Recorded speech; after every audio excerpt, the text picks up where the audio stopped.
but we can discuss anyway what the future of Agile research can be. Okay. Also, you welcome.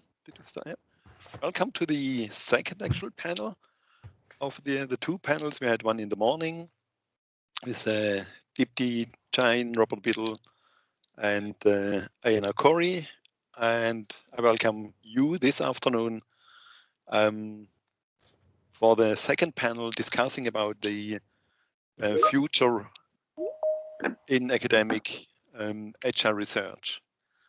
I would first thank the organizers, Katie especially, for organizing and hosting this event from the Agile Research Network, with Agile Research Network and Victoria University of Wellington.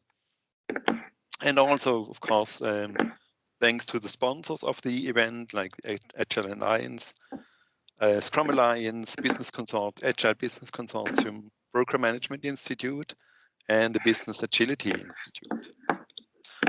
Okay, and we have sent you as a preparation 3 questions to present your view on Agile research. But before we start with it, I would like to introduce yourself to the still few audience we have. But nonetheless, what is your background, your current affiliation, your background concerning academic Agile research or Agile experience professions?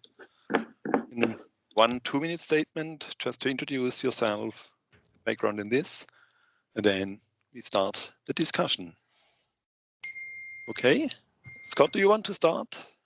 Yeah, sure. So I'm Scott Ambler. I'm a vice president and chief scientist for Discipline Agile at the Project Management Institute in, well, we're international, but yeah, based in North America. And I've been a long time Agilist. I was the person that the thought leader behind Agile modeling and Agile data. And then along with Mark Lyons, the co-creator of what became the Discipline Agile Toolkit. I've been doing and leveraging various research efforts for years. And for a long time, I ran surveys and public surveys and shared data. So I really focused on open sourcing all the work and making the data available, and many students took advantage of that and extended it over the years. I led the research effort for Software Development Magazine and eventually Dr. Dobbs Journal, and published everything, and including the data, including the source data.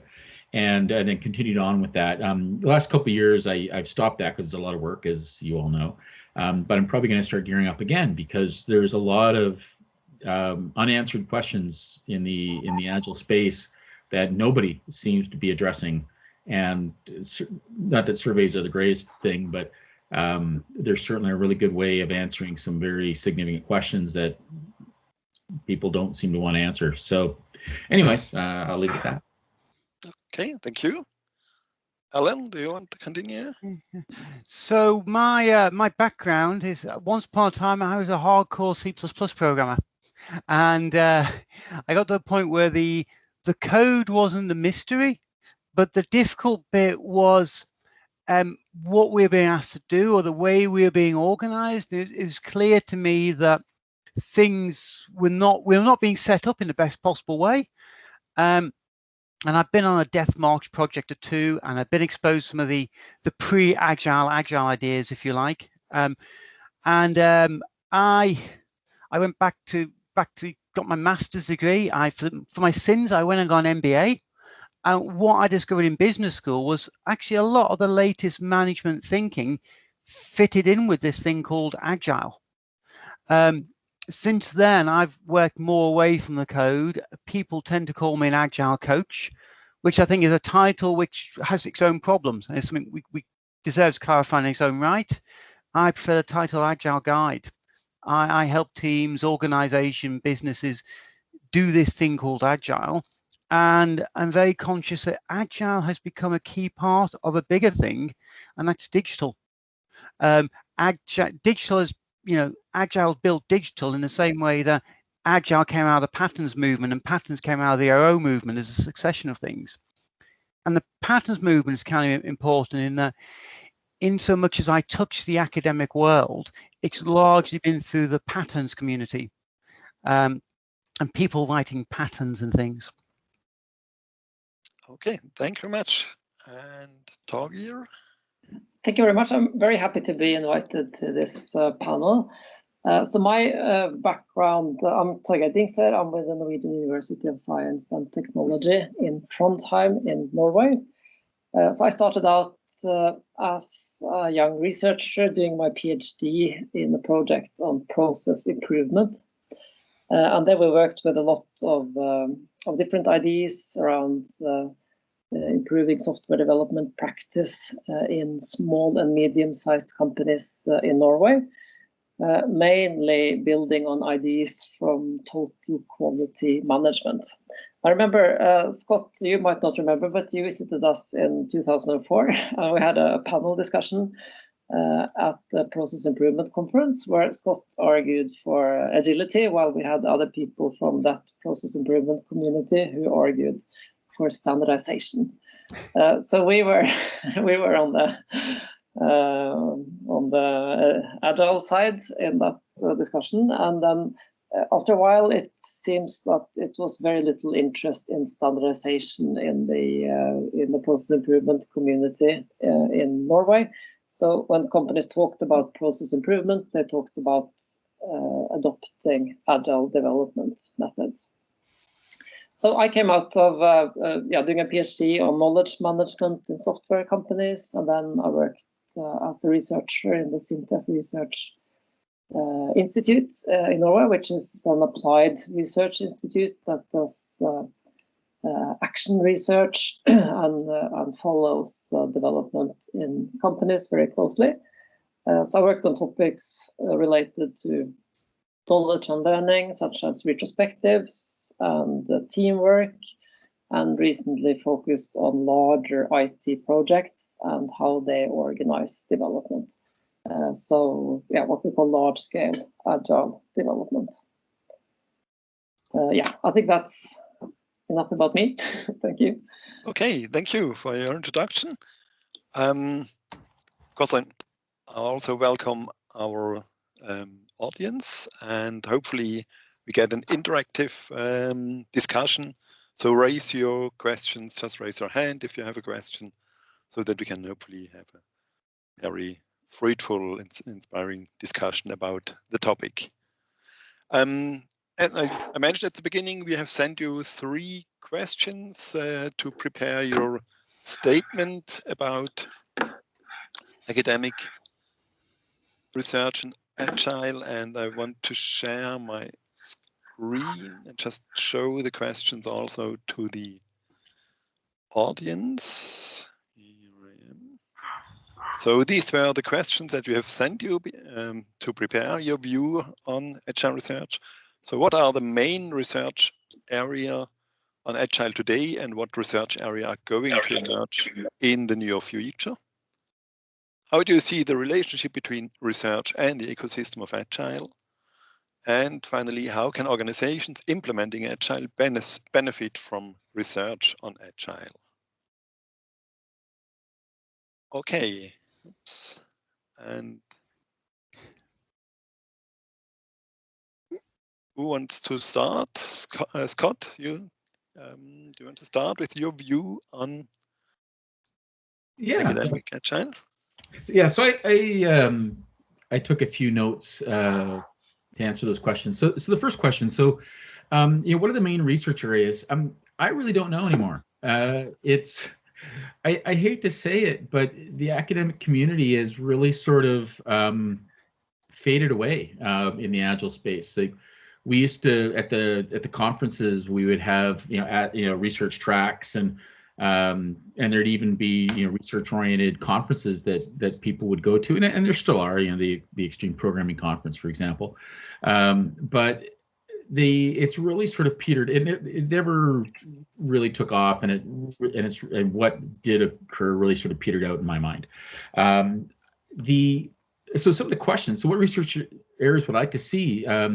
What works in practice? I think just before this panel, I was speaking with a group of people who were on an architecture team, and they were their understanding of Agile was phenomenally naive. And it was all the old prejudices. Yeah, the Agiles don't do architecture, they don't do anything upfront stuff, blah, blah, blah, blah.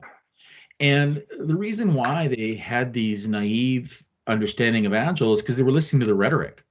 And they weren't looking, they didn't really have coherent sources of information about how do these things fit in. Like what are people actually doing? Not what they're talking about, but what are they doing? And this is one of the things. This is one of the reasons why I did all these surveys over the years. Was my surveys were focused on not the not on the some of the popularity contest surveys that we see, but what are you actually doing? And I was asking questions along the lines of how are you approaching this and how are you approaching that? And when you dig into it a little bit, you start to see, they are doing architecture, they are doing governance. These grown-up issues are being addressed, but they're not being talked about in the frameworks and the gurus in any sort of coherent manner. So it'd be nice to see the research community actually start to address, explore the rhetoric. There's a lot of marketing rhetoric in the Agile community. Go after it, really, please go after it. And even the explore the values and principles around the manifesto. It's been 20 years, and the 12 principles, you'd be hard pressed to find hard data on around proving either way or exploring those principles in any sort of detail. Like there's some yes and some no. It's still, and it's been 20 years, so come on. So anyway, so there's a lot of opportunity there. So the second question was, how do you see the relationship between research and the ecosystem of Agile? As I said, it's fallen down, and I think we can build it back up again, but we need to focus on first of all on working together, and on, which is where the real problem is, I think, but also on research that people want to hear about. So one of the things in my role, I'm often asked, where's the data on this? Where's the data on that? Tell me about other organizations in my exact situation that are doing Agile, and why are they doing it? And what's the ROI of Agile in my unique situation is often the question I get. It's not quite like that, but that's basically what it boils down to. And I can't point them to anything, and because nobody has that exact stuff to begin with. But then I ask questions like, well, are you working with researchers to study those sorts of issues yourself, or would you be open to letting a researcher come in? Well, no, we can't. It's So then, why? How dare you ask? How dare you ask? Right? If you're not willing to be involved, why should you have any access to anybody else's data? So there's that issues. And finally, how can organizations benefit from research on Agile? Most of them can't. They're not mature enough to act on the data. Any sort of information they would get, if they understand it, even if there was something that was reasonably close to what they needed, often they would tell themselves, they would come up with an excuse for why it's not perfectly applicable. So all that good sort of stuff. And because they want specific answers to their exact situation, and there aren't any usually, because the answer is it depends usually, and by the time there's overwhelming data or research on a given topic, it's no longer relevant, because everybody else, if we get a data set so big that I can answer that question, that's because all their competition is so far ahead of them now that things aren't going to go well for them. So anyway, interesting problems that we need to explore as a community, I think. Okay, thank you very much for this first insight in academic research and Agile. Alan, do you want to continue? It's interesting hearing Scott speak, because I think I agree with everything you just said. And I was in thinking about this conversation before, I was reminding myself to preface everything I say as in the context of the UK, because it's largely UK people I talk to in the UK market I see. And I'm painfully aware that some of the things I might say may be restricted to the UK. this idea of a divide between the academics and the practitioners. But I've just heard Scott say everything, and it sounds like it applies to the US too. So that's a good news. It's also interesting, Scott's opening remarks about almost anything. I was talking to a friend yesterday on Zoom, of course, not in the physical space, and I said to him, "I'm on this panel. You know, they said, what should academics research into?" And John said, "He said almost anything. You know, it just doesn't matter. There's no research there." So Scott's saying that as well, and I think one of the things we need to think about is where Agile has come from. Is as I hinted at before, for me, Agile is now the process change that accompanies digitization. Agile is not about software development. It's not about a whole bunch of other things. It's a process. It's a set of processes. It's a way of working. It's a philosophy which complements digital business, digital working, and digital tool sets. It originated in software development because software developers were the people who had the first access to digital tools, who had the first email, the first instant messenger, the first web. For heaven's sake, Tim Berners-Lee was a programmer when he wrote the web. You know, Ward Cunningham was a programmer when he created the wiki. Programmers had these digital tools early on. We created Agile to solve a set of problems we had. As those digital tools spread out into other places, we find that Agile-like practices help more widely. The problem Agile has is that because Agile comes from software development and the computer science departments of universities, particularly in the UK, but I think elsewhere too, the computer science departments are quite divorced from practitioners. They would rather research the big O notation of a particular algorithm. Those algorithms are commodities now, yeah. But that kind of pure computer science that was often popular. Software engineering is slightly better, but Agile has inherited that computer science practitioner divide that was going on. So there is some research around. There are papers like Martin's and Craig's and other people. There's good stuff out there. What we need to think about is a more cross-disciplined approach. Because if you look, the kind of questions, you know, the kind of questions that I would really like to see addressed, and these are small drops in the ocean. Time estimates, the whole estimation debate. You know, there's loads of good research in psychological journals on how people estimate time, but that is a million miles from software development, and nobody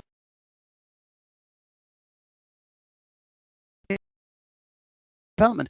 And as Scott said, people don't offer up the data sets. So time estimation is a question of psychology. My pet thing, diseconomies of scale. Again, where's the evidence? I can see a little bit of it, but that's largely an economics question. BDD, which I increasingly think is a reinvention of VDM and Z, it is a pure computer science question. But we need a cross-disciplined approach to address these things. My suggestion is that Agile needs to move into business schools, because increasingly Agile is about digital, and digital means business. And business schools have a history of doing cross-discipline research. So I think a lot of the future of Agile research belongs in business schools, not in computer science departments. And hand in hand with that, to get the message out. I am aware that some research exists, but it is desperately difficult to get hold of, partly because you've locked up in Springer journals. The open publication movement is helping, but the format of those journals, ACM format, my God, I just need to see an ACM format paper and I'm repulsed by it. But business has solved this problem.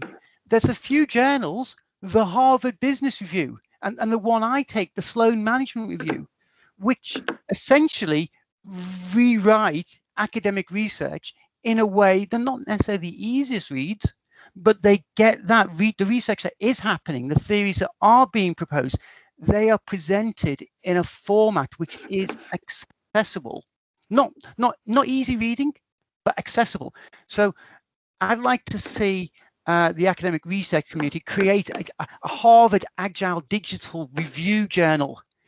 Something where we can take the research and we can dress it up and rewrite it and make it accessible, both in terms of getting hold of it and readability to the practitioners in the field. Okay, thank you very much for your insight. Dominic, you have a remark or question? Raise your hand. Yeah, it's a question related to just what said about, from Alan about the need of a cross domain research on Agile. When I did a bit of research on Agile, there was very few Agile Center, Agile Lab, Agile Research. I know there's an Agile Network, which is maybe the only one in UK. There's only one journal, I think, dedicated to Agile, from Scott. So I think it would be nice to hear what's his thought about the fact that we need or we don't need, because it's also interesting to have different disciplines with each their own specificities and research area, and the fact to have one research domain which is Agile. I don't know if it's. I'm ambivalent myself. Okay, between let's the come. So I think Scott maybe has different subjects that come to his journal who are coming up, and maybe some who are not coming up, which you would like to see more. So I don't know. Maybe it's more a question for Scott. Okay, well, let's come back to this question and just first finish our round. Yeah, it's okay. Or hang on, if I could just jump in on that. So one of the things that made me think about what Alan was saying was that the only time I ever hear research being quoted by business people, it's stuff that was published in Harvard Business Review. That's pretty much the only source of Agile research that might get looked at in the business community, from what I can tell. It's interesting when you read those journals and you scratch them. So many of them now contain software. Okay, we come back to the discussion. Let's first finish really our introduction statements, and I would like to hand over to Talk here. Sorry. Thank you. I made a couple of slides, so I'll. Can you see them now? Yes. Yeah. Yeah, excellent. Yeah. So my background is from software engineering research. I didn't emphasize that in the very first introduction, but I was at the SINTEF Research Laboratory, which was a very, very applied research environment. And now I'm with the Norwegian University of Science and Technology, and also I'm a chief scientist in adjunct position at the Simula Metropolitan Laboratory in Oslo. Some years ago, when the Agile Manifesto was 10 years, we did a study of the research published on Agile software development. And then we found 1,551 papers that were published in a number of different channels and came from, I think, all continents almost, and from 60-something different countries.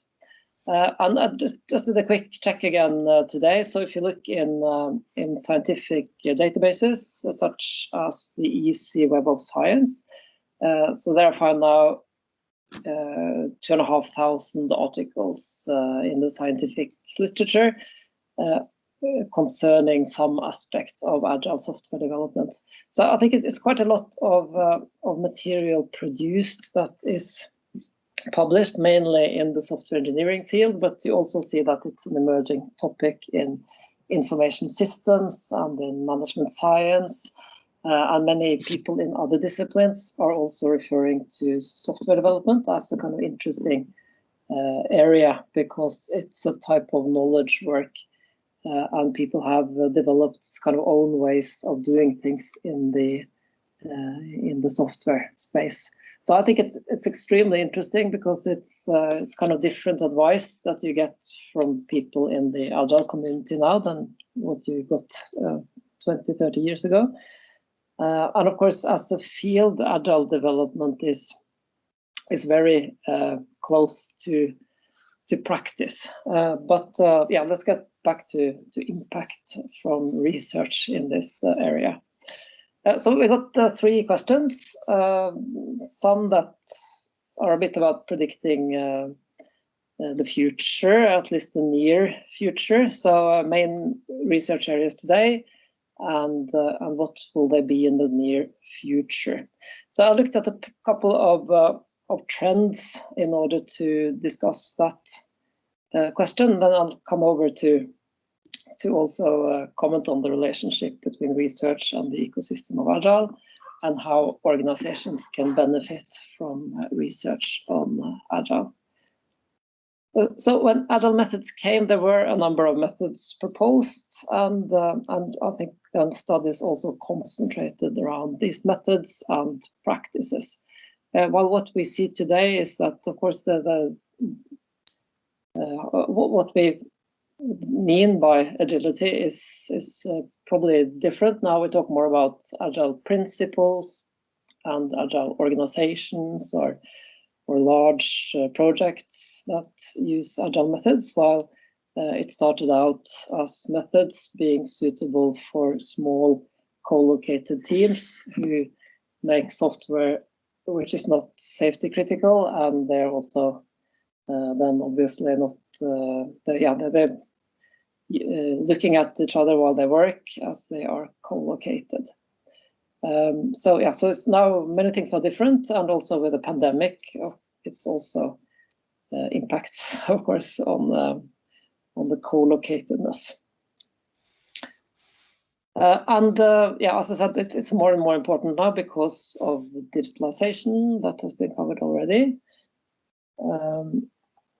And I think if you look back over the years, there has been various trends within the research in the Agile research community. So here's a plot from a paper which covers research on teamwork, where you see that it's one period where there were a number of publications on teamwork in software engineering. And I can't remember exactly how many of these studies were focusing on Agile software development, but we see that it goes a bit up and down with a focus on this topic, which is then a core idea in the Agile community. I was part of a special issue published after the International Conference on Agile Development in 2015, where we did an analysis of some trends, and especially looking at trends towards continuous value delivery and continuous deployment. So we looked at some of the kind of first Agile methods and some of the concepts that were discussed back then in 2015. So here you see that this is a plot of searches in Google analyzed by Google Trends. So you see that extreme programming was received a lot of interest, has been going down. Scrum has gradually risen over the years, and there's quite an increase in topics such as DevOps and also continuous integration. And then if you look at the same topics within the academic literature, this is what we found. So these are papers then published, and then we categorize them after what kind of method they focus on. So you see that the academic community seems to have focused quite a lot on Scrum, which is not difficult to understand given that it's so widespread. And I was part of doing a systematic literature review, which was published in 2008. So that covered empirical studies of Agile development until that time. And then we found that it was mostly extreme programming that had been studied. And there was not many studies on Scrum. So at least that has changed over the years. But you see that it's not a large increase in studies of DevOps and continuous integration. At least it's not so clear here as you see from the Google searches that probably are mainly done by practitioners. I guess in this field, it's fair to say that it has always been industry driven. So the industry adopts new practices and then research follows and tries to understand what is happening and how could we do this possibly even better. I'll come back to the role of research here. But that has been some trends, and then I thought a bit about the future, not being an expert on prediction, but at least in what we have discussed in our environment, and also at SINTEF, which is then an applied research center, which has to finance studies, usually in collaboration with industry partners. And what many are talking about now is the UN sustainability goals that puts adds other dimensions to what you produce that gives value. So I think the Agile community has many things that are fairly compatible to things in the sustainability goals, such as putting, not stressing people too much, but having a sustainable pace when you do development. But there might be other things that could be integrated into our development methods when we analyze these other UN goals. And then, of course, the big trend is artificial intelligence and big data. That might add the types of tools that we could exploit in actual development, but also it might require some changes in how we do development. So I think that could be some things to discuss as kind of open problems in the method community, and how we can maybe configure the methods that we think work fairly well to handle these new types of situations. Otherwise, in my head, Agile research has focused much in recent years on trying to apply the Agile methods outside of the area it was designed for. So distributed development in large projects, safety critical development, and then also kind of outside software development, but with other parts of the organization that might also benefit from these methods in other types of knowledge work. While we still have the kind of core topics, such as how do you work with a customer, which I think is not kind of solved. We have gained a lot of insights on the close collaboration and frequent demonstration of project or products, and also deployment of products. That gives another type of feedback than you get from demonstrations. But I think it's still an area where many practitioners complain that they have challenges with their product owner or the business side in their projects. We talked about team and teamwork and autonomy of teams as possible topics. Knowledge sharing and learning is done differently in Agile setting, but there hasn't been that much studies on how this happens in practice and what might be kind of concrete advice in order to increase, say, learning effect from doing pair programming or from doing retrospectives.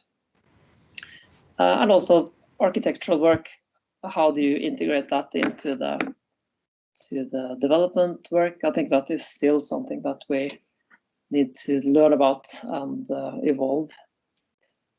I'll quickly address the two last questions as well. So how do you see the relationship between research and the ecosystem of Agile? So as researchers, we might like to think that research has a very large part in industry practice. So is this picture creation of Adam, where God gives life to mankind. But I guess most people in research agree that this is not the case. It's not researchers who invented these methods, and it hasn't had a huge impact on practice, at least in the concrete methods, but it might have had an impact in the adoption of Agile methods. So many environments might have been skeptical to adopting Agile methods, and have then seen that it is actually research published on this type of methods, and in general the findings around applying research or applying Agile methods in different contexts are very positive.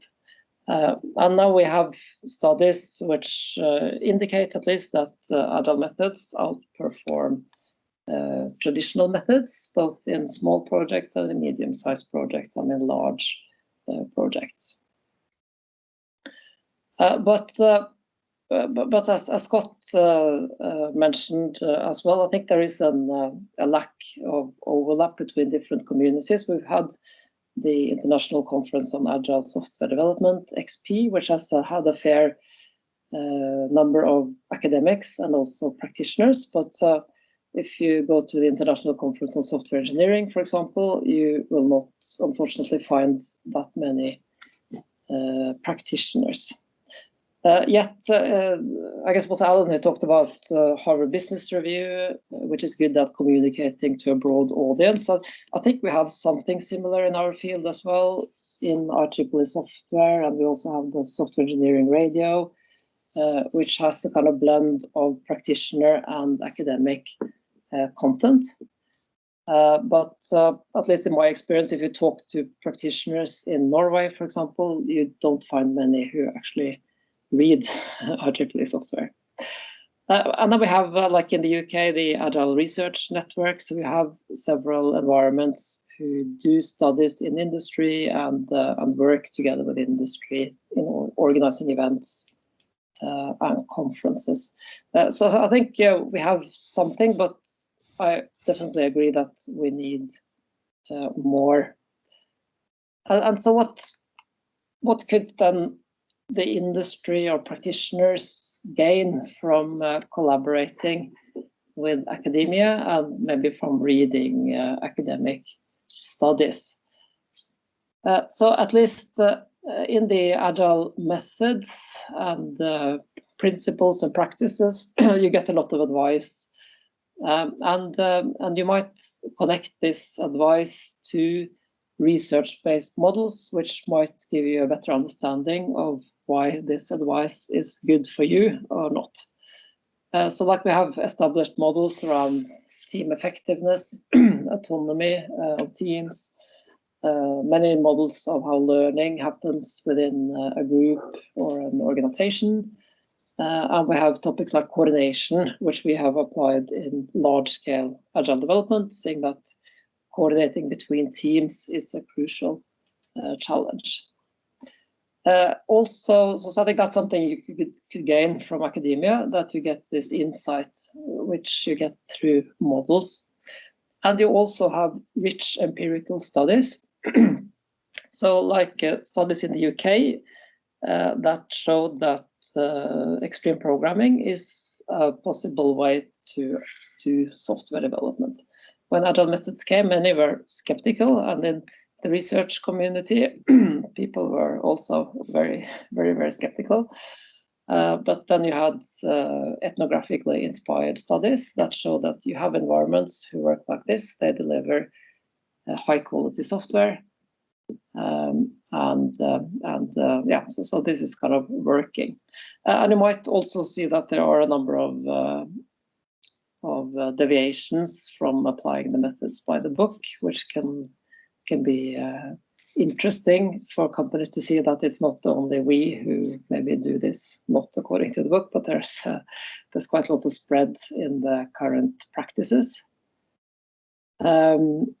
Yeah, and there might be also other benefits from studying these empirical studies. And then I guess Alan already talked about cross-disciplinarity, that I think a lot of the things we see in Agile development methods are relevant for other fields as well. So if you look at large organizations trying to use Agile methods, we could look at studies from change management. We have studies from knowledge management, teamwork, positive psychology, which has inspired practices in retrospectives, for example. So I think there's a lot of things that we can build on, and I think the Agile community has been quite good at integrating research-based knowledge into the advice that is given, but it might not be that clear that things are based on research. It's just things that are discussed in the society, and then people understand that this is a good idea. So a task for us as researchers could be to point out these links to the different fields, and maybe also to different models that can explain how Agile methods work or not work in different contexts. So thank you. This was the slides that I had prepared. Okay, thank you very much for your longer insight in the view on Agile research. Thanks a lot. Other questions from the guests that we have? I see Sheila has risen her hand. Yeah, I had a very specific question about the slide that's entitled Future Topics. And what I wanted to know was distributed Agile development. What does that mean in the context of these slides? Yeah, so distributed Agile development. So when the Agile methods came, they were made for co-located development teams. So while of course now all teams almost, I guess, work in a distributed setting. So of course it gets more complicated the more distributed you are. So if you're in a global software development team and maybe don't have overlap in time zones, it's much more challenging than if you just work from home in different places in one city. But at least that has been a kind of sub-topic within the research on Agile development, which is now, of course, very, very relevant during the pandemic. Okay, Scott, do you want to add something to it? Yeah, so I just want to say, I'm going to ask, an unfortunate question. Who cares? Yes. Who cares? Like, so first of all, there has been research about distributed Agile development for a while. There's been books read about it. This is not new. We've been doing distributed Agile development for many, many years. I have solid data on this. I can trace this back to 2006, 2007 timeframe, and I know it was happening before then. I just don't have data to prove it. I can actually prove that this was happening. Who cares, right? So for last year, everybody, all the purists have had a smack upside the head, right? So a year ago, there was a lot of purist consultants running around saying, "Oh, you can't do distributed Agile if you're not, co-located in a room. You're evil, and you're not doing Agile. You're a heretic, and all this stuff." And now, and it was just observably untrue, right? Observably untrue. And now nobody is saying that, right? Everybody said to figure it out. If you're still in business, you're doing distributed development. You're doing distributed work, not just about development. You're doing distributed work. So they say the academic community researches the living heck out of this. I don't care. I've been doing, all my teams have been doing this for a year. Well, my teams have been doing it for many, many years, but all the teams I'm working with now have been doing it for a long time. And so, so the researchers come along and say, "Well, you're doing distributed development. This doesn't work. That doesn't work well, or this works very well." Whoop-de-doo. Yeah, we figured that out because we experimented with it. We've been doing it, and we maybe got some coaching, maybe not, but we're doing it now. So, yeah, it's nice that somebody got a paper published. I think one thing Scott's hinting at there is we're back to feedback cycles, and the feedback cycle on academic research. So many of the papers you're talking about there, we're talking about PhDs publishing this stuff. We're looking at a 3-year lead time. You know, somebody hears about mob programming, a team gets excited about it, the team does mob programming, a month later the team says, do we want to carry on doing it, or do we want to revert? And in a practitioner setting, they can get very fast feedback cycles. And a PhD student coming along and doing a proper analysis of mob programming, you're talking about 3 years before that tiny piece of research gets published. So there's things that academia can add, but you're always going to be trailing the cutting edge. And to be honest, I think you discredit yourselves a bit when you come back to these things and you look at who's doing which methods, because nobody does any method. I hope, I was worried about Scott, because Scott's got his name behind some methods. And the truth is, everybody does a hybrid of some sort, and they all feel guilty about it. So even just talking about who's doing Scrum is an irrelevant question. There's a little bit of research, and I think, Martin, this was in your success paper, that hints that people who say they're doing Scrum may not be doing stand-up meetings, may not be doing planning meetings, may be doing something quite different. So we've got a feedback cycle problem, we've got a who cares problem, and we've also got a problem with incentives.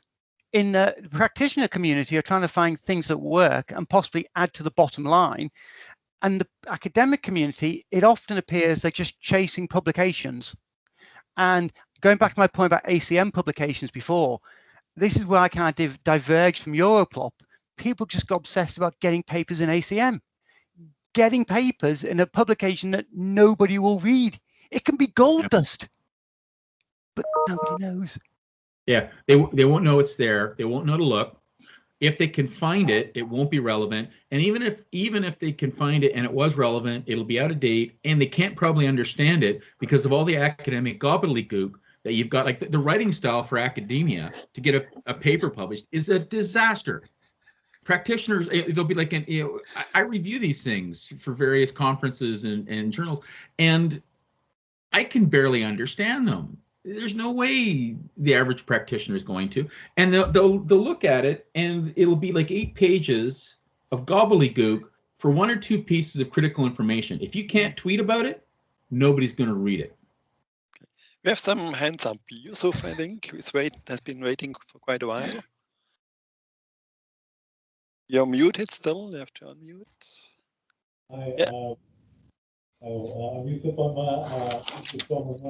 You're hard to understand. Can you hear me okay? A little bit better. Okay. Closer to the microphone. Actually, it's by close collaboration.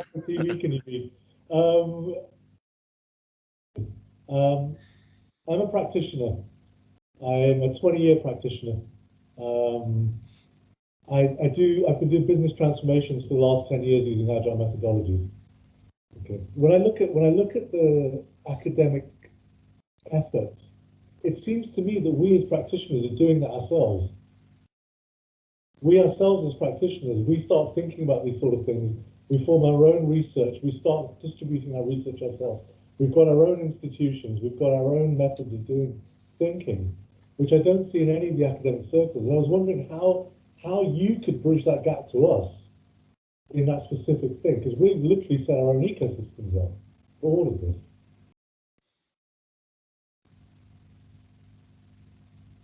Any comments to this?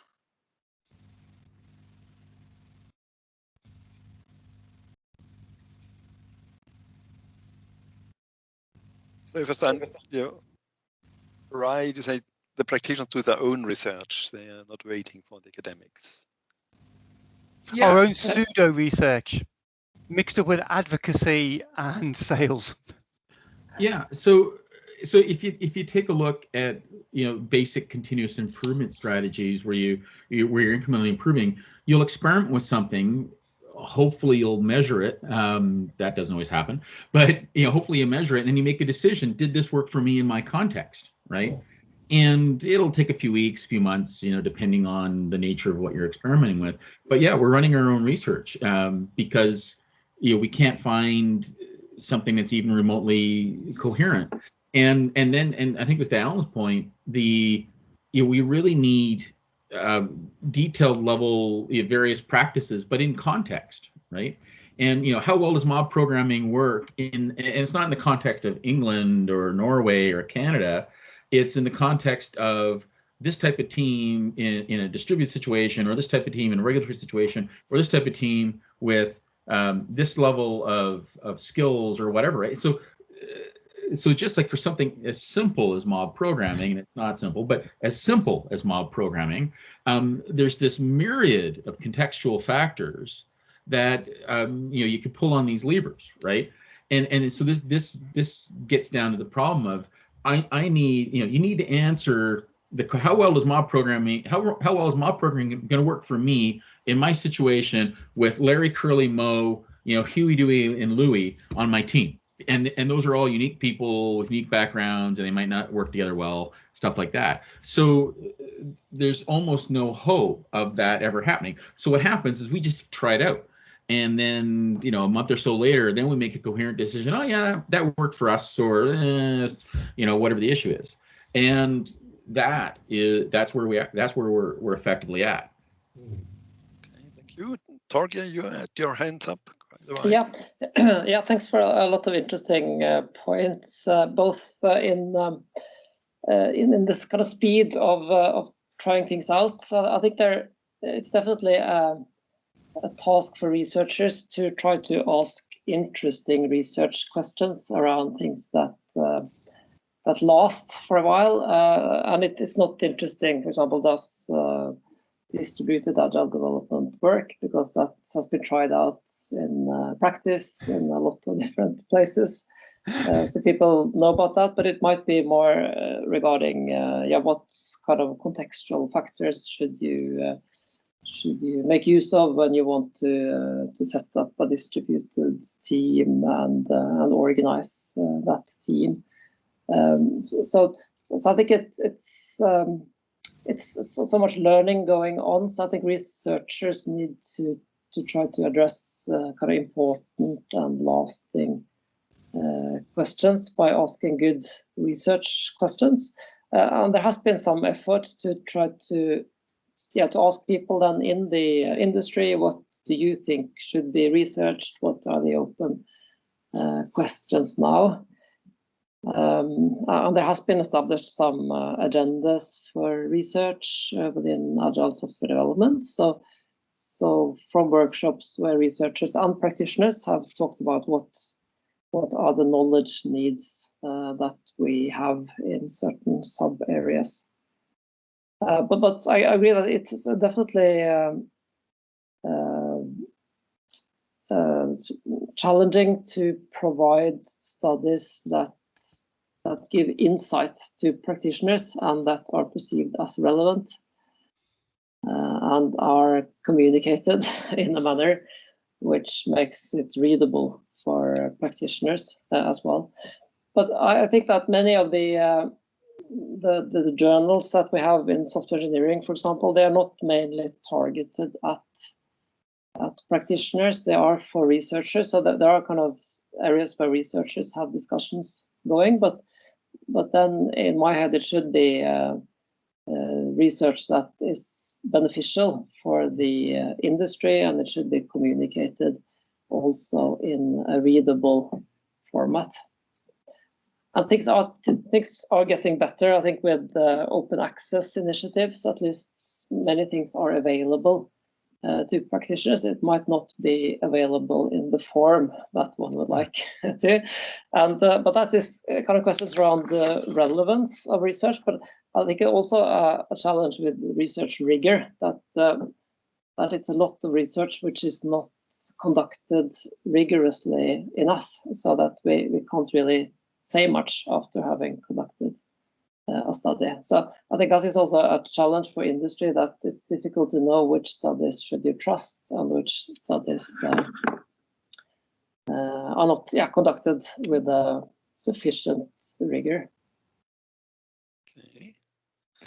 There are more hands up. Sheila, you, Torge? Yes, really just a couple of comments. Scott mentioned mob programming a few times, and I had a problem at one point that I needed to solve. I had teams on 3 different continents. None of them could solve the problem individually. So I wound up leading daily meetings where we would go through a portion of code and I would just say, who wants to drive after I set out the problem for the day? I didn't find out until a couple of years later that that was a form of mob programming. It was just, I have a problem, I need to solve it. This is how I'm going to solve it because I need to get it done by this date or we don't have an application. The other thing that I saw was on the slide that's numbered number 3, I saw deviation from applications by the book. From what I understand about Agile, from talking to as many experts as I can, there is no such thing as by the book. There are many different frameworks and you're supposed to choose the tools that make sense in the context. And if you're doing the same thing in 6 months that you're doing today, it's not Agile. So there is no such thing as by the book. Yes. Yes, but everyone thinks there is. And everyone feels guilty. I mean, Scott will know this. We go into corporations and they say, we're supposed to be doing Scrum, but we don't do this or that. And the people are full of guilt. But there are practices, there are norms, there is research you can do around that. The mob programming is kind of interesting in that if you actually read just what's been published by practitioners, you can discern 2 or 3 slightly different forms of mob programming. There's definitely a research question there to go and investigate. It may always be that academic papers are lagging behind practitioners, but you have a role to play in codifying this and communicating this and sharing this and perhaps pointing out where some are better than others. And to go back to the regular research, back to my analogy with business schools, so much that comes out as business research is actually stories. They may dress up as a case study, but it's a story. And stories are a great motivator. Publishing a paper that says we surveyed 100 companies and on norm, those performing better are doing these particular techniques with a p-value of 5 isn't a great motivator. You may want that in the background, but being able to present that research as a story, that's immensely powerful. Okay, thank you very much. Yusuf has his hand up for quite a while. You have another question or comment?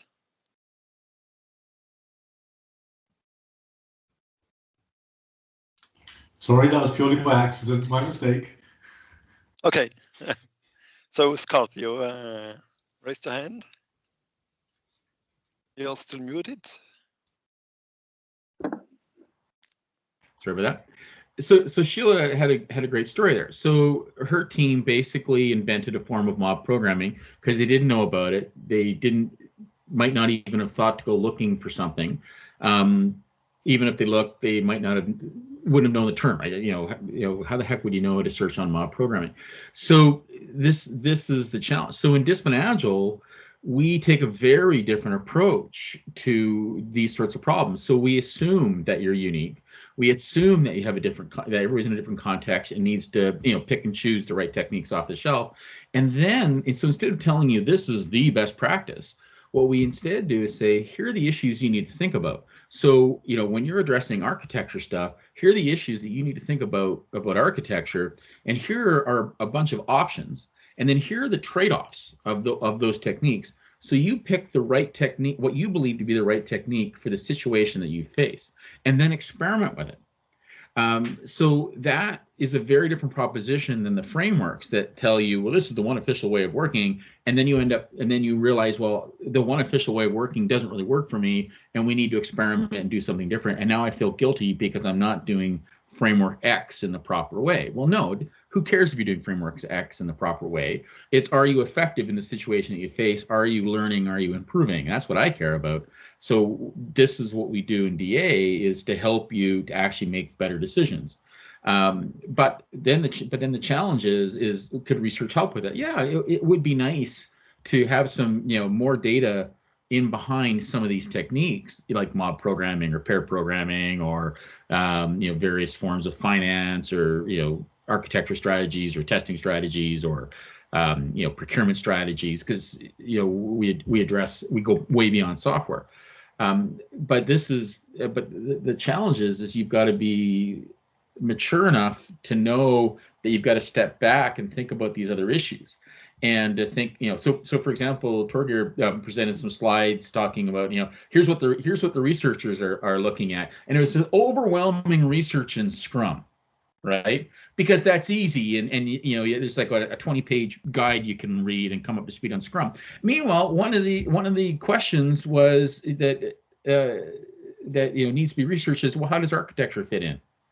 Well, when all you know is Scrum, and Scrum purposely does not address architecture, then of course the question of, well, how does architecture fit in sounds like it's an interesting thing.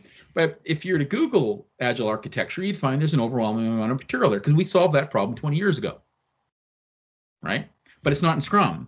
So if you only know Scrum, you don't even have the language to go looking for it, or you don't even know that you could go looking for it, because you've just been told it's not part of Scrum, and Agile must be Scrum, so therefore it mustn't be there. So this is the fundamental challenge. So we don't, the practitioners don't know to go look, the academics don't know to go research, they don't even have the language. Like, Sheila didn't know to go searching for mob, nor would she, to go searching for mob programming and to find out some really cool things about mob programming. So she, said, oh, well, there's nothing out there, I got to go, figure it out. So they figured it out themselves, because they're smart people, and they figured it out themselves. But they probably put a lot more effort into figuring out themselves than they would have needed to had they had something a little more coherent to fall back on. But the frameworks are not it, because the frameworks solve a specific problem. Okay, thank you. Helen has her hands up. Indeed. Hello, everybody. Hello. I wasn't actually going to say anything. However, I am prompted. I'm prompted to make some rebuttals, I guess. Basically, I am outraged at some of the things that you've been saying about researchers as some kind of like global set of people who behave in certain ways, and I would like to challenge that. I spend a lot of my time doing reviews, and I know there's a lot of research out there, and I read it and I think, you've never been involved in a software team. Those of you who don't know any of my background, I mean, I work with industry a lot. I've been a software developer myself in the past, and so I recognise when someone is writing research when they haven't been involved in practice, and they sort of, it's not that they don't know what they're doing exactly, but anyway, there's a difference. So I recognise that work is out there. I think not everybody is like that. I think there's a lot of good stuff out there which is applicable, does understand, does use the right vocabulary, and all those different kinds of things. So I think that's my first point, is I don't want you to be tarring everybody with the same brush. There are, and I've heard what Scott and Alan have been saying, and absolutely in your practice and the way you work and the organisations you've been with, which I'm sure are many, what you're saying applies, but there are many, many, many different types of practice, many different types of organisation. Indeed, you said about the number of factors that you have to bring into play when you're talking about all these things. There's many different things that work across that. And so I think there are places where it's very useful to be able to walk in and say, here's a framework and that's what you're going to do. And it evolves over time. But, you have to have the place where you start. I'm not sure you're aware of this. You know where you start, and then you move on forward from that. So there are many different settings and practices that I think need to be taken into account. And I think one of the things that academics can bring is a different perspective. And certainly one of the things that when we've been working, so Katie and myself and Diane and Leonore, and Peggy's not here, but we're part of the Agile Research Network. And one of the things we do is to work more closely with organisations and do this detailed individual, what does this organisation need, and then try to generalise it more or make it more palatable to a wider audience. So we're not saying what happens here has to happen everywhere, but you sort of set it out in a way that other people can pick it up and use it. And one of the things these organisations say to us is, you bring a different perspective, and that's valuable to us. the conversations we have and the results you come up with and the pieces that you write provide a very useful perspective that allows us to stop and think. It brings in theory, it brings in a whole range of different kinds of things. So I think there are things that academics can bring in all of this. And the reason I decided to step in and say something is because I was getting hot under the collar about it. There are channels as well for making sure that this stuff gets shared in a way that is palatable to practitioners and they can see it and read it. The XP conference, which for many years was one of the few places that brought together academics and practitioners in a positive kind of way, for the last 4 or 5 years has been open access. And again, I need to be careful what I say. I'm not saying all the papers in those sets are necessarily pick up and read and get something great from them, but I think we've worked quite hard to make sure that they are there. And there are many channels, which I'm sure you're aware of, where the academic research is actually being communicated in a way that people can use it. So I probably will stop at that point. But yes, I think I hear what you're saying, and I'm always humbled by practitioners because that's exactly what you do. You have a problem, you get on with it, you solve it, and you move on because that's what you have to do. But it doesn't mean that we're irrelevant. So I will stop at that point. Thank you very much for your statement. Katie, you... Well, I think I was probably just about to jump in with the same sort of thing as Helen. It was sounding bad for academics there for a minute. Okay, but I was kind of thinking that a lot of the practices and techniques that thought leaders and agile gurus use at the moment were based on past research. So I guess my question is around the challenge that we have of where should practitioners be looking and what is the right format? It's a question at ARN we ask all the time. Yes, we've got these interesting findings. How should we get them or disseminate them out to you? And to be honest, we get very little feedback from practitioners. So our challenge back is, where do you want to look and in what format would you want to see it?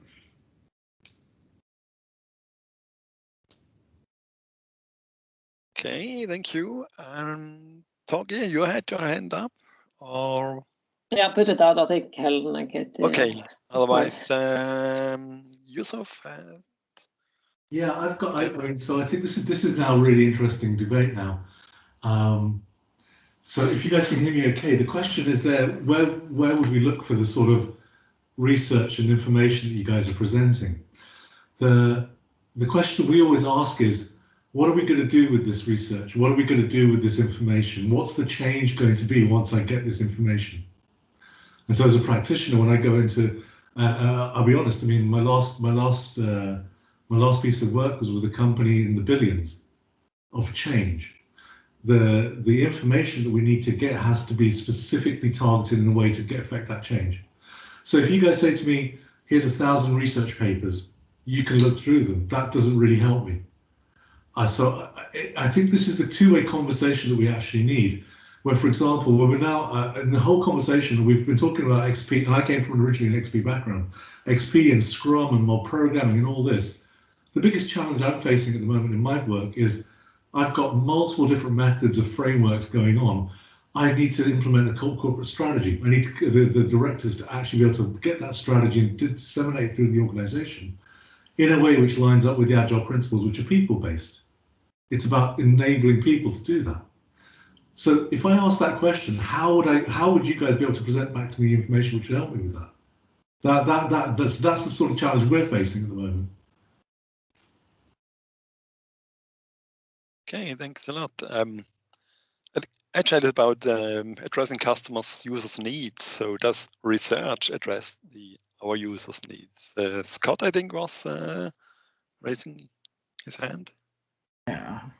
Yes, I wanted to make 2 points. I think to Katie's question, which is easy to answer, I would invite the researchers to research how to present their research. It's sort of a meta answer there. But I think to Helen's point, Helen makes a really good point. Everybody is different. There is a different range of research and techniques. But I think that the key thing that I heard from Helen was that the researchers she seemed to be talking about we're somehow getting into the organization, we're becoming trusted advisors, and we're bringing real value. And I would hope they were also doing research while they were there and sharing their knowledge. And I suspect that's it, right? But to get invited into an organization is brutally hard.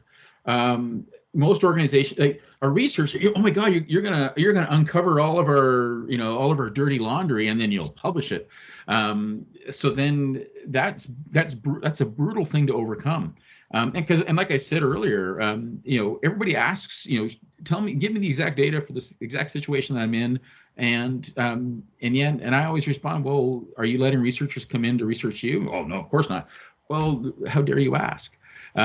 So I think it's like we gotta find a way to convince organizations to allow the researchers to come in and do their thing, but also help. The researchers have to add value and do so in a visible manner, because they're basic consultant, right? So otherwise, why would I even spend my time with you if you're not going to add some value? And I think that's the that's the fundamental challenge there. Okay, thank you. Sheila has again her hand up.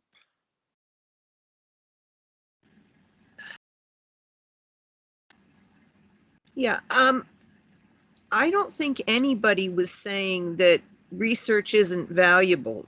I only called out specific bullets on specific slides and partly I just wanted to know what they meant to everyone else. Like, I don't think anybody else was in the panel discussion a couple people were in the panel discussion this morning where I was asking a lot of specific questions around remote Agile, because so many companies are now saying that they don't know if they'll ever go back to having co-located teams.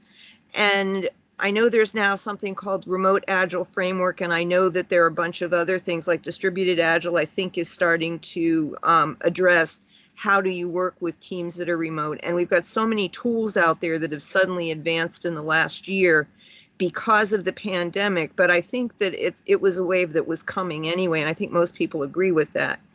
So I would love to see research on truly working remote and how do we work effectively in the 21st century, not going back to the way things worked in the 20th. Yeah, but are you willing to wait 3 or 4 years for that? No. And I realize that most of the stuff I've done has been kind of greenfield. So by the time there's any academic research, or even by the time it's been incorporated into a framework, I may have already had to figure it out to get to where I needed to go in the time frame I had, because I couldn't wait. Otherwise, I'd miss the market. A competitor would come out with something that was better. So, I mean, when I talk about doing mob programming, I found out one day that I had people on 3 continents and I needed all of them, and they were in different time zones on different work schedules. And I had like a 1 or 2 hour window when they were all awake and I could schedule a meeting. And I was like, okay, we're going to meet at this time every day until we solve this showstopper issue. And this is how we're going to do it. And we kind of worked through it as we went because I had a deadline. And if I didn't fix it, we weren't going to have an application in production. And that's kind of how a lot of things I've done have worked. So no, I'm not going to wait. Okay, thank you. Torgeir, you want to comment on this? Yeah, thank you. Maybe I could comment on that, because I think, of course, it is challenging in the business environment where you have to make decisions quickly and you're always under pressure.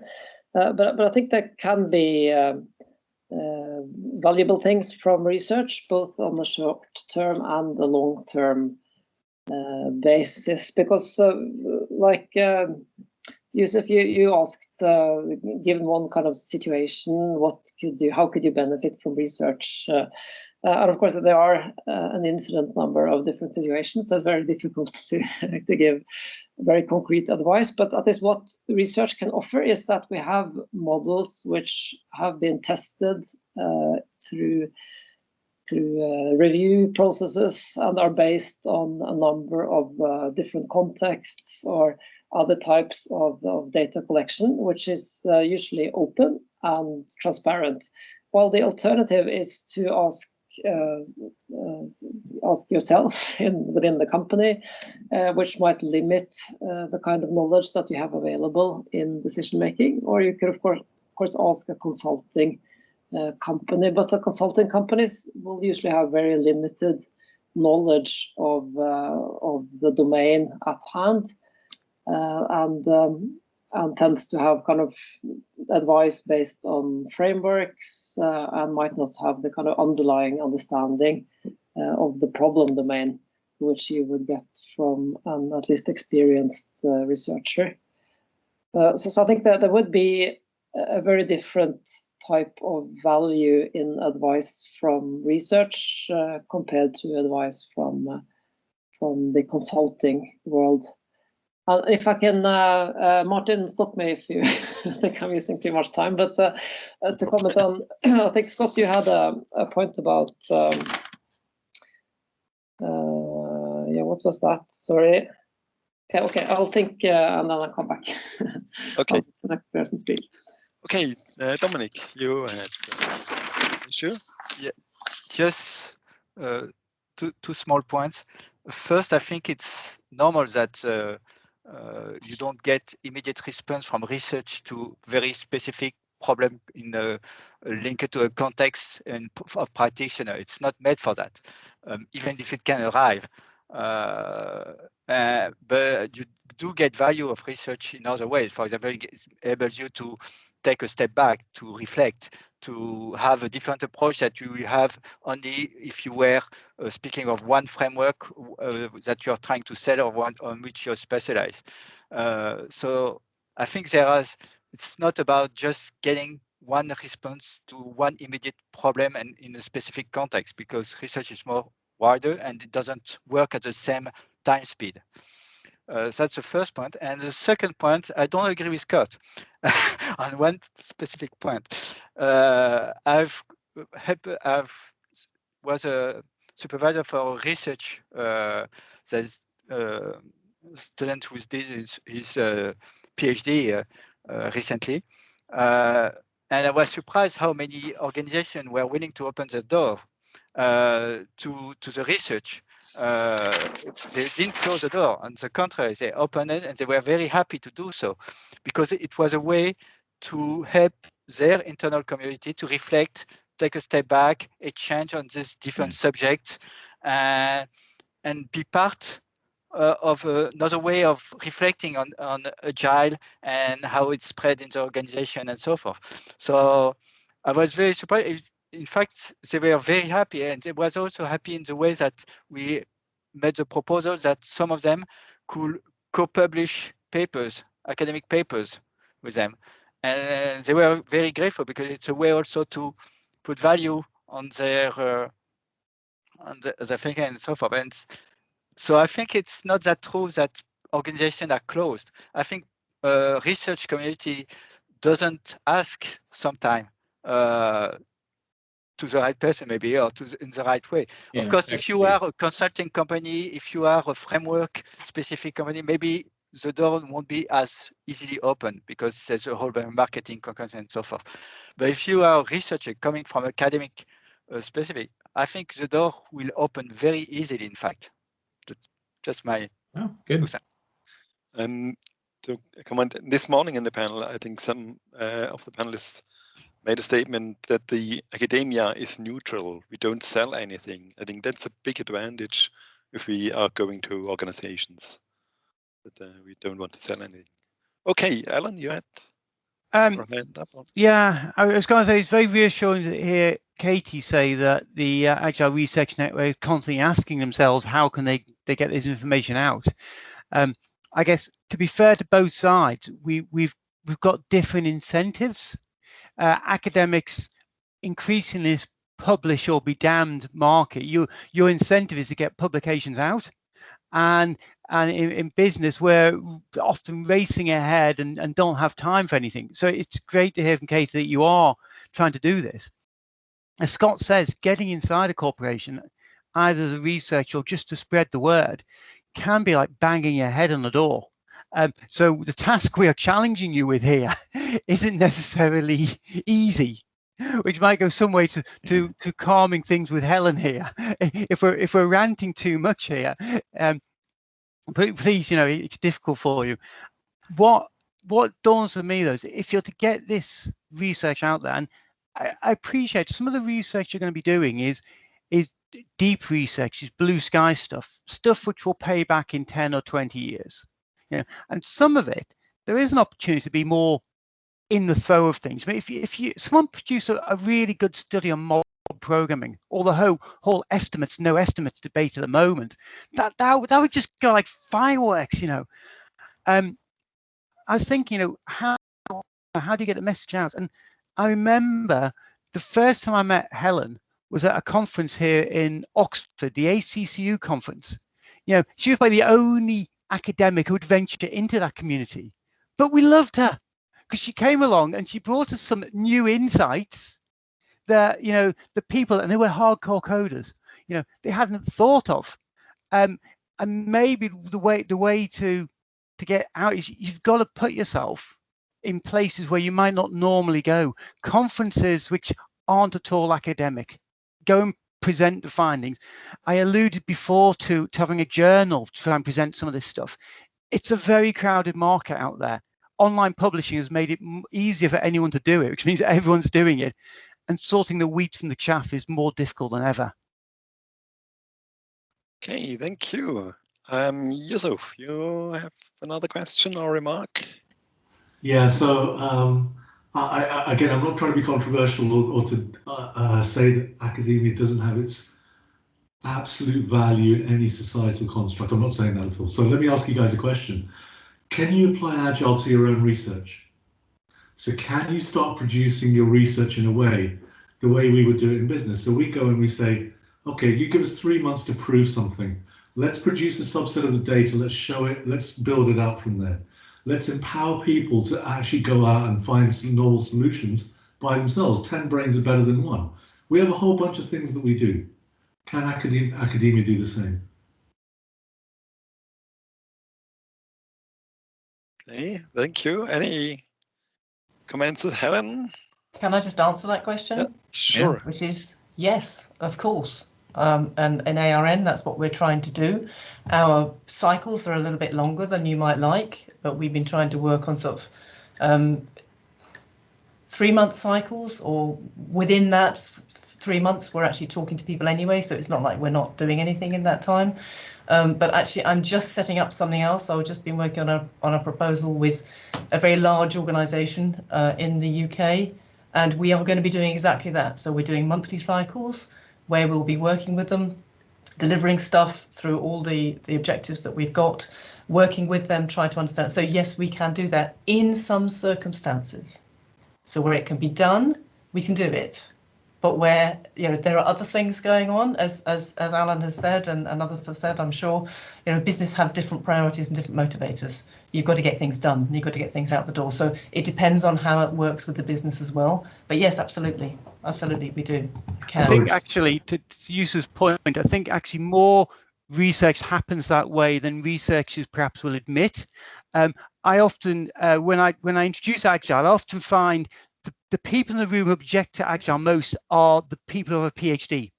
And I'm thinking of one company in particular employs a lot of PhD, and they say, I can't just code something up. I need to research it, and I need to do this, and I need to do, and I say, okay, fine. Let's talk about your PhD. You spent the first, 3 months planning with your supervisor, and then you started reviewing the literature, and at some point, you found it didn't fit, or the experiments didn't factor. And when did you finish? You finished because you ran out of money. You hit the deadline.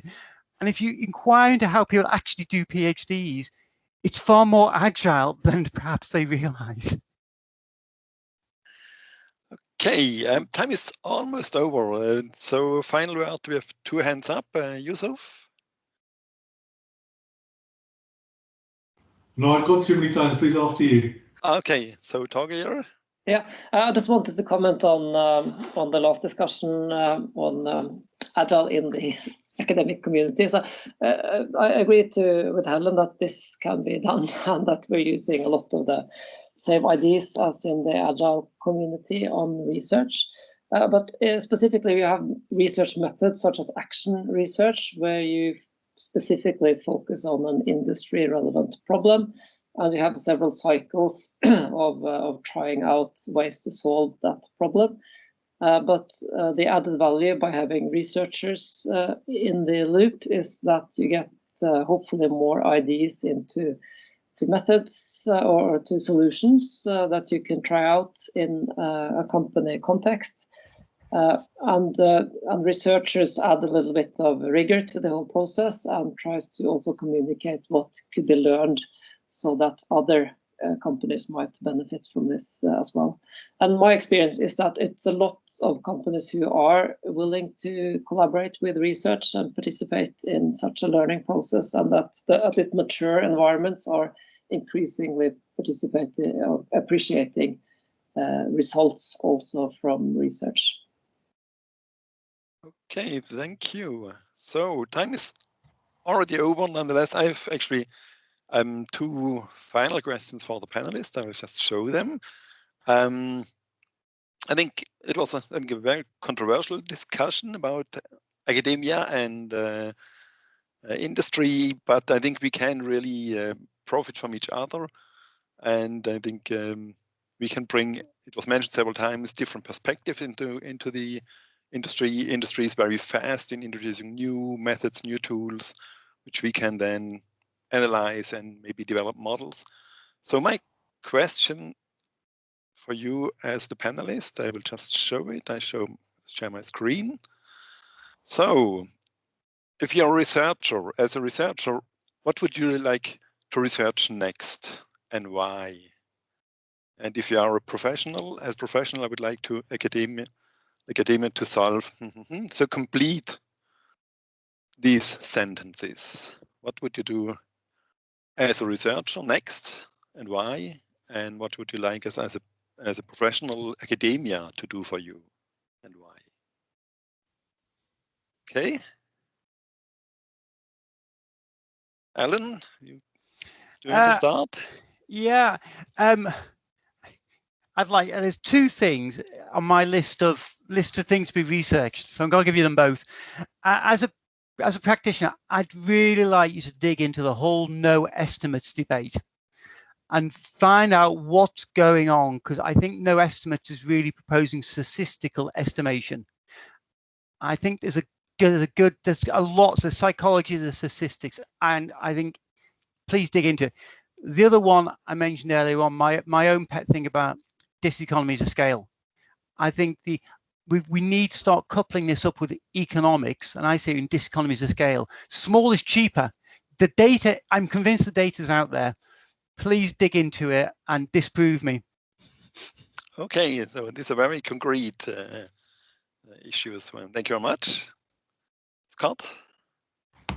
Yeah, I would like to see research along the lines, well, many things we've been talking about, but I would like to see research beyond agile research beyond software development. Like what's going on in the marketing world, in the procurement world, in the architecture world, in the data world. Like get beyond software development. Like 20 years is enough. Move on. And because that's really where it make an attempt to get ahead of industry, because organizations right now are struggling with these issues, and some are solving it, right? So these are things that people are actively working on and in practice and are being dealt with, but it's not across the board. So the next 10, 15 years will be organizations becoming agile at way beyond software development. So here is a perfect opportunity to get ahead of the train, because some organizations are decades ahead in some cases. So yeah, forget software. Move past software development. Nobody cares. It really is what are we doing outside of software? That's the interesting questions right now, because that's what companies are struggling with. Okay, thank you very much. And Torgeir? Yeah, I must say I still care a bit about software development, but I think Scott had a very good good roadmap ahead there, because I've been mainly focusing on large IT projects and how they make use of development methods, which has mainly meant agile methods in the recent years. But now I think it's very interesting to look at other parts of organizations and this process of changing knowledge work, inspired by what has happened in the software industry with agile methods. Okay. I guess we end in total agreement. Yes, I think so too. Yes. So thank you very much for this really very interesting discussion, participating in this panel. Thanks to the guests participating and for their very good questions and inputs. And with this, I'm finished the panel discussion. Hand over to Katie, find some final words. I just want to thank you all so much for taking part. So thank you, Martin, for chairing so well, and for the three of you, Scott, Alan, and Torgeir, for taking part. Thank you so much for your time. Okay. Thank you. Okay, I think the recording will be made available somewhere. Yes. Yeah. Yes. It will go on the Agile20Reflect archive, and it'll possibly go on the ARN site as well. If anybody wants a copy of it, obviously more than welcome. Okay. Thank you very much. So I wish everybody a nice evening or nice day, whatever time you have right now. Mm-hmm. Okay. Thanks for participating. Thank you. Okay. Thank you all. Thank you very much. Bye. Okay. Bye. Bye-bye.